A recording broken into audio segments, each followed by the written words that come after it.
This is week 3 of the series on the mPowered music room. I've taken you through a couple of pieces, and we're going to talk about the social aspect today. And so I'll do a little bit of review, and then dive into that particular piece. And by the end of this, my hope is that you will understand, as you probably already do, how important the social needs of our students being met through our music classes is in their success and in their engagement and in their willingness and wanting to do the hard things because they feel that social connection. And I'm going to talk about how it is um, in a new world here. Hold on, it looks like I'm muted. Oh no, I'm not. I'm getting a message that I'm muted. But anyway, we're going to talk about how you can how the social piece looks, whether you're in person in a hybrid or in a virtual situation, um, and why it's so important that we address it in spite of the hard situations and the like. This is where we really need to put some focus. So I'll put this all in context of the big picture as I walk you through it. Uh, and my guess is most of you music teachers are already aware of the social piece and the like. It's just been harder for a lot of us in this new pandemic situation to figure out how to adapt things so that we can meet our kids' social needs when there's so many other things we have to do, right? To like keep them apart or wear masks or meet them just online. So it's a challenge, but we can do this. So the first thing to do, and I know most of you have been here each week, but I'm going to show you one more reminder of the big picture, and then how we're going to dive in. So the empowered music room, we talk about our kids' social and emotional needs being met. Ours are important too. And when we're all in a frame of mind where we function at our best, the teaching and the learning is much easier and more effective. So there are 4 components I have found over the years that I've identified as being critical to our students and our own success. And each I've put in the parentheses here about how much time I consciously spend on each of those in a typical class period. So whether it's a short period or long period, it's a percentage approximately. There's the social aspect, which I'm going to dig into deeply today. So I'm going to skim over it now, and then I'll talk in depth in a few minutes. There's the focus factor, which I'm doing next week. This is how we talk about, we tune our instruments. We warm them up and tune them before we practice, before we rehearse, before we perform. I'm going to talk about, and that's to get them warmed up so they function at their best. What about functioning with our students' brains and bodies? That's what we'll talk about next week.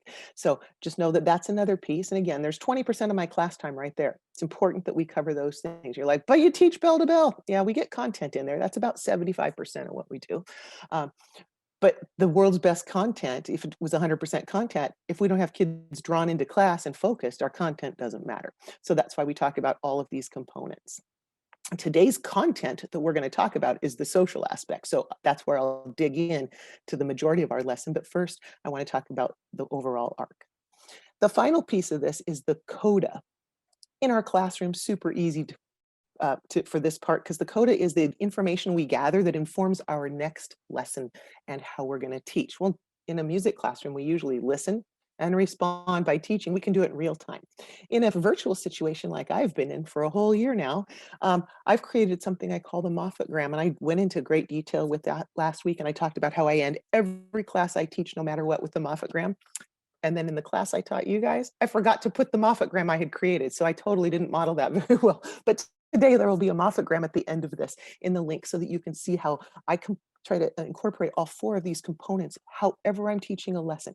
In a 30-minute session like this, I still try to keep each of those components thought about or addressed. Like the social piece, I was trying to have music that would sound sort of familiar but have a fun feel to it, because we're all familiar with Mozart's Symphony 40. But in a new setting, I was hoping that would kind of draw you in a bit.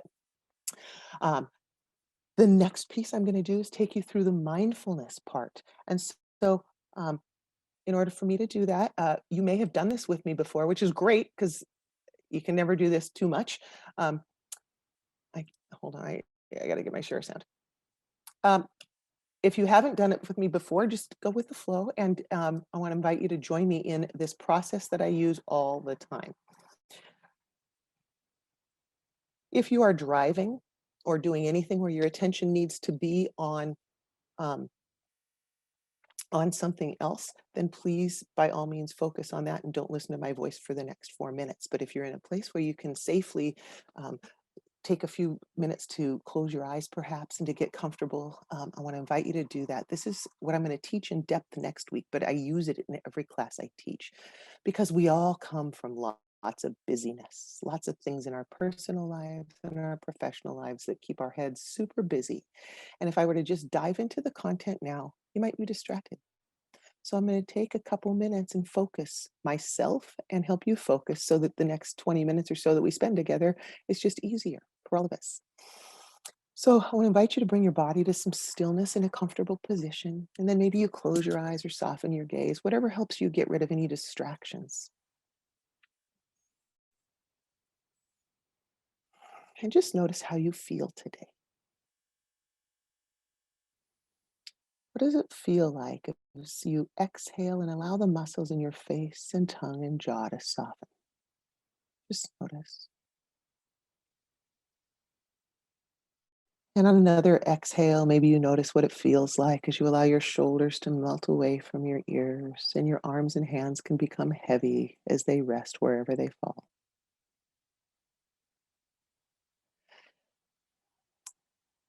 And on another exhale, maybe you notice how your back and sits bones, thighs and feet anchor you into your chair. And maybe you can allow those muscles in your whole body to soften towards the earth for a minute. Just notice what that feels like. Over the course of maybe 1 minute and 4 or 5 breaths, has anything changed in your body, in your mind? I'm going to count from 1 to 10 and invite you to take nice deep inhales through your nose and use each exhale with each number that I say as an opportunity to allow your body to relax 10 times more into a state of just comfort. 1, 2, 3,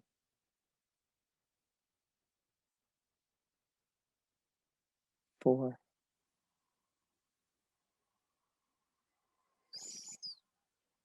5,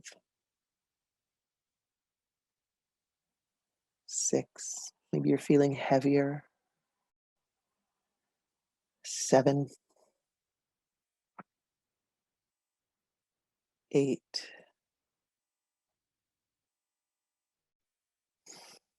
9, and 10.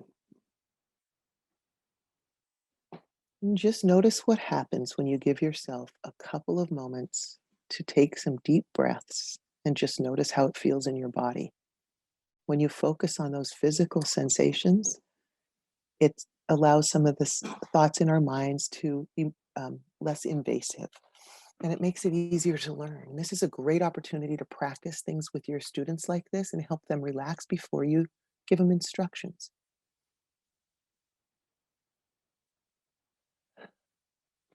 So taking just a moment now, I'm going to invite you back to bring some movement now that we've just had a chance to reset. We're going to bring some movement back in your body and reverse that process. And I'll count from 5 to 1. I'm going to invite you to wiggle fingers and toes, maybe roll out your wrists or neck and shoulders where you carry some tension.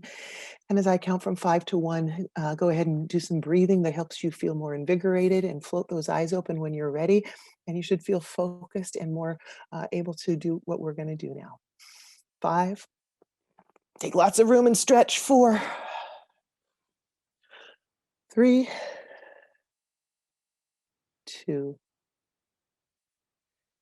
and 1. So if you've done anything with me, you've probably experienced that before. And I'm having some weird things going on right now with my sorry. You probably experienced that before. We'll discuss it in detail next week, but the purpose of it, and I hope that you at least got to sense this a little bit, is to help whatever was going on in your mind and distractions to help kind of get you centered here. So as we talk for the next little bit of time, you can be more focused on what we're doing here. I want to talk about the social aspect of music classes. Now, I'm coming from 30 some years of teaching high school band and the like, and doing it in person until last March. And the social piece was, as music educators, kids just love coming to our classrooms because it's social. They get to be with their friends. They get to make music. They're having fun. We take them on trips. We do fundraisers where we hang out together. We do all kinds of extra activities and musicals and basketball and football games and so many things that their social needs are more than met, right? They want to live in our classrooms because it's so awesome. I don't know about you, but it's a lot harder to meet their social needs in the environments we're in now. And I work with people all over the US and beyond who are in various things like hybrid or in person, but lots of social distancing things. And we're all in situations that make socializing, even if we're in person, it's really awkward and hard. So we have to be more intentional with how we engage our students with this piece. And if you think you don't need to engage them socially, because music's everything and they don't need the social piece. I want you to really think about when you were a young musician, wasn't part of the draw the people you were with? And our kids, they have such a draw and a need for this. Well, what I created, I, well, I knew we had this social need. My students told me. I've surveyed them, I've talked to them, we've done all kinds of things. And one of their big concerns is how do we stay socially connected? So I'll tell you what I've been using in my current situation. Let me pull up a picture of it so you can see it. We do an activity at the beginning of each one of my classes that we call You, Me, and a Cup of Tea. And in that, I in the first 8 to 10 minutes of each class, I interview a different student. On the first day of school or the second day of school, I had each student go into Canvas. I had to teach them, make or find out what could they do in Canvas? Could they upload, download, use templates, blah, blah, blah. So I made a template of you, me, and a cup of tea, and I talked to them. And I said, "You guys, I miss being at the door with you and standing at the door with my cup of tea as you walk in the classroom and getting to talk to you.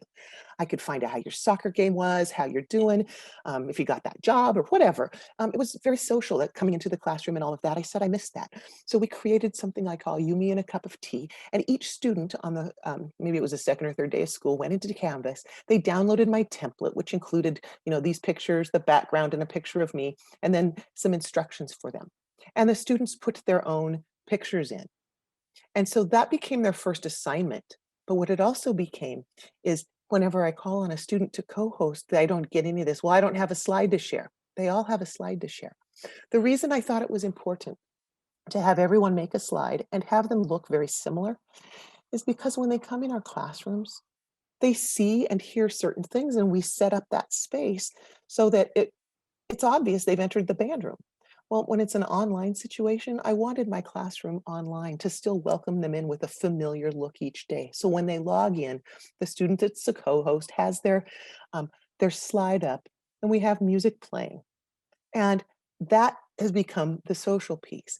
By telling the students how important it is for each of them to hear about their classmates and for them to be heard by their classmates and that it's their voice to me, and putting the social piece at the beginning of the class, that draws the kids in. If they're late, they miss the social piece. Now, I wouldn't necessarily do that in a classroom situation because if you start with the social stuff, it might be a whole different story because you want to hold that maybe till the end so they stay focused on the other stuff. And if you get that done, we'll end with the social piece. But it's different online. They need a draw when roll out of bed and log on. So I wanted that to be that they were going to have time with their friends.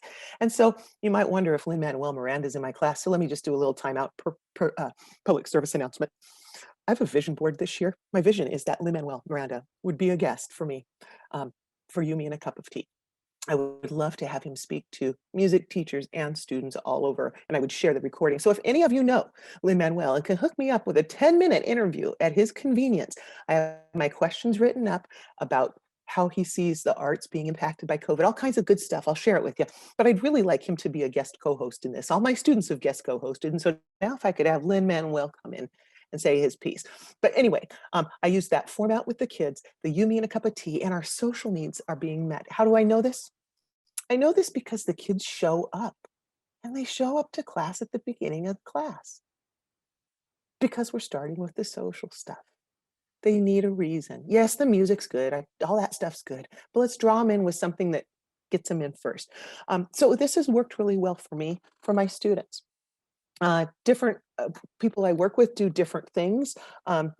for example, one of the groups I work with, the Music Ed Masterclass that I teach, our social piece, we have a private Facebook group that only the clients in that class that meet weekly online with me, then they have that social piece that we have in our online group. So we're meeting our social needs. All of us needs have social needs that need to be met before we can open up to a group of people and take risks and play music with them. We need to feel socially comfortable. Even adults do. So I want to encourage you to think about what you're already doing and what you might want to do to meet your students' needs and how that changes as situations change, as kids' needs change. I'm in a situation now. We're in that, I guess I'll call it the third quarter blues. It's it's that time of year when the novelty's worn off, the hard stuff's coming. And right now, in all honesty, most of my students are looking at the third quarter blues with nothing at the end of this, no big band trips or concerts or proms or anything to look forward to. So socially, they're feeling really, really having a hard time. So I had to talk to them. I pulled the seniors aside in a chat room the other day and I said, "Hey guys, tell me what's going on. Um, I need to know." And if I were to put it in a nutshell, what the kids were saying, their biggest concerns right now or biggest challenges are doing the hard things. These kids that are in our music classes are the AP kids. They're the honors kids, and they're doing all the stuff. They're struggling right now because it's hard with whatever situation they're in, and so that impacts them. Socially, they're not getting their needs met in a lot of ways. Their friendships, they don't have their friends to just kind of be with and hang out with and share this journey with. And what they ultimately told me is, I don't know if we can keep doing this stuff that's really hard. It's scary, it's hard, and I was like, "I get that. I know." I've talked to them about being an author and how scary that is to go out there and show things, show parts of myself to people and all, and all. And then I found this clip, and I realized that my students are struggling socially with how to get over these humps of the activities we're doing and all this when they don't have the social support for one another. And I saw this clip, and as music educators, I think we can appreciate this a lot. Um, if you haven't seen The Greatest Showman, drop everything, go see it. Um, download it. It's a great movie, and lots of the music from that has been used for different things. And you probably are aware of the music for "This Is Me." It's the song from that. And I don't need to tell you too much about this, but I'm sharing this clip with you because we in my classroom were getting ready to do a virtual band. I built this up all year, and yesterday and today were the recording days. And so this week they've been struggling with, what if I'm not good enough? I haven't practiced as much. I haven't had my friends practicing with me. I don't know if I'm good enough. They were struggling. So I found this clip and I played it. And yesterday and today were the recordings.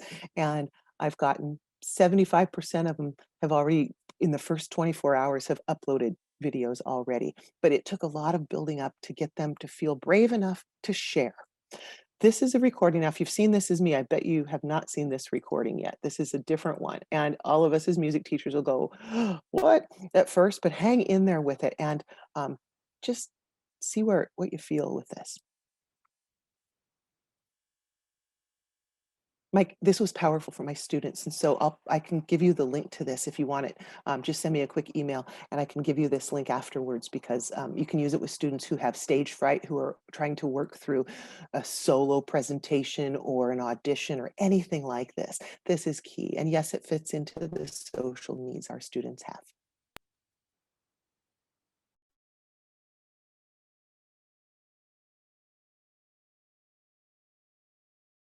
Benj and Justin have just written this new song called "This Is Me," and we knew that it was going to be the anthem of the film, but no one had heard it before, and no one had heard Kiala sing it live. Kiala, who I didn't even want to come out from behind the music stand. I didn't. I kept saying to her, just step out because this is your moment and you have to step out into the ring, metaphorically, because that's what you're doing and you got to stand right there in front of everyone and just belt this out. And I didn't want to. In fact, I stood behind that music stand Yeah. until the day of that presentation. There was a moment in the song that I actually was so scared that I had to actually grab Hugh's hand so that I had somebody to hold on to. And then we got to the end of the number, and all I remember is just deafening applause. It was sort of otherworldly experience. It was one of those moments that will stay with me the rest of my life. Unfortunately, we filmed it. I'm not a stranger to the dark. Hide away, they say, 'cause we don't want your broken parts. I've learned to be ashamed of all my scars. Run away, they say, no one will love you as you are. But I won't let them break me down to dust. I know that there's a place for us.